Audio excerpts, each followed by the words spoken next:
Assalamualaikum warahmatullahi wabarakatuh. Salam sejahtera untuk kita semua. Kami dari kelompok 10 akan memenuhi tugas proyek mata kuliah linguistik mikro kami. Sebelumnya, perkenalkan saya Suci Zaharani. Saya Ria Maulina Baban. Saya Petra Yufani Girsa. Mari saksikan sama-sama. Jadi kami akan membahas hasil analisis kami tentang fonologi, morfologi, sintaksis, dan semantik pada kosakata bahasa Batak. Yang pertama itu ada pangidoan yang berarti doa. Fonologinya itu terdiri dari 4 suku kata. Morfologinya itu berimbuhan pa dan an, membentuk kata benda yang berarti permintaan atau doa. Sintaksisnya dapat menjadi subjek atau objek kalimat. Contohnya pangidoan ni inang sangap, yang artinya doa ibu mulia. Semantiknya berarti permohonan, sering digunakan dalam konteks doa spiritual atau ritual adat. Yang kedua itu mardua yang berarti menjalin hubungan. Fonologinya itu terdiri dari 3 suku kata. Morfologinya itu prefiksnya mar menunjukkan aktivitas atau hubungan. Lalu sintaksisnya biasanya berfungsi sebagai predikat. Contohnya adalah dongan mardua hita, artinya kita menjalin hubungan dengan teman. Semantiknya adalah menunjukkan aktivitas saling terhubung antara dua pihak atau lebih. Yang ketiga itu somba yang berarti hormat. Fonologinya terdiri dari 2 suku kata. Morfologinya kata dasar tanpa imbuhan yang berarti hormat. Sintaksisnya bisa menjadi predikat atau objek. Contohnya somba madonganmu, artinya hormatilah temanmu. Semantiknya itu mengacu pada penghormatan, biasanya kepada orang yang lebih tua atau dihormati dalam adat Batak. Yang keempat itu ada horas yang berarti salam. Fonologinya terdiri dari 2 suku kata. Morfologinya kata dasar tanpa imbuhan. Sintaksisnya yaitu digunakan sebagai ungkapan tunggal atau bagian dari salam. Contohnya horas mahita sude, artinya salam sejahtera bagi kita semua. Semantiknya adalah salam khas Batak yang mencerminkan kesejahteraan, kebahagiaan, dan doa.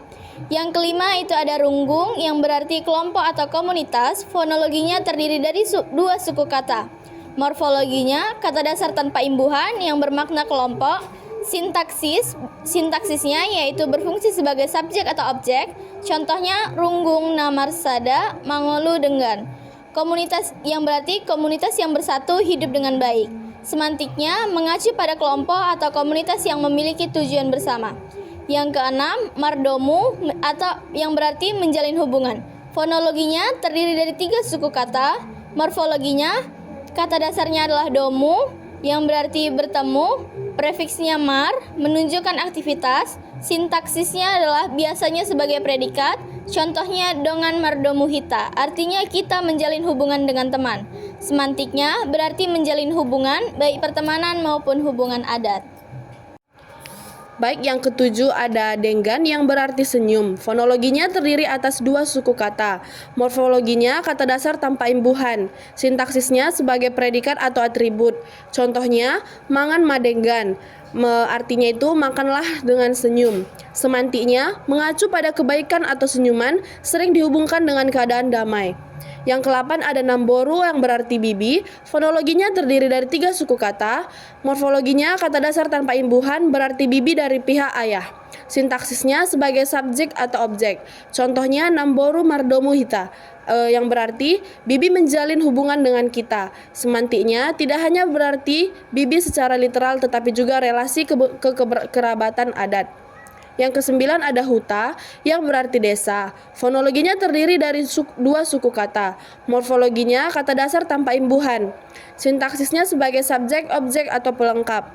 Contohnya amang karejo di huta, yang berarti artinya ayah bekerja di desa.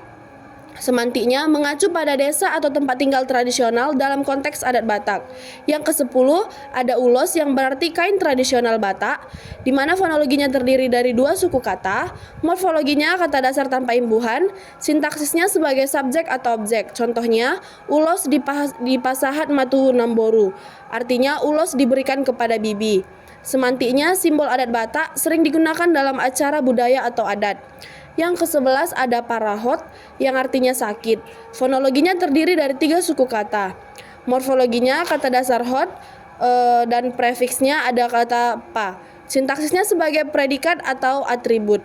Contohnya, ia parahot tu bangka, yang artinya dia sakit karena luka. Semantiknya berarti kondisi sakit atau tidak sehat, baik fisik maupun emosional. Yang ke-12 ada kata mauliate yang artinya terima kasih.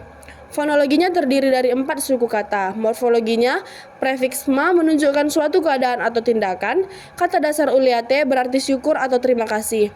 Sintaksisnya biasanya digunakan dalam bentuk seruan atau pernyataan mandiri.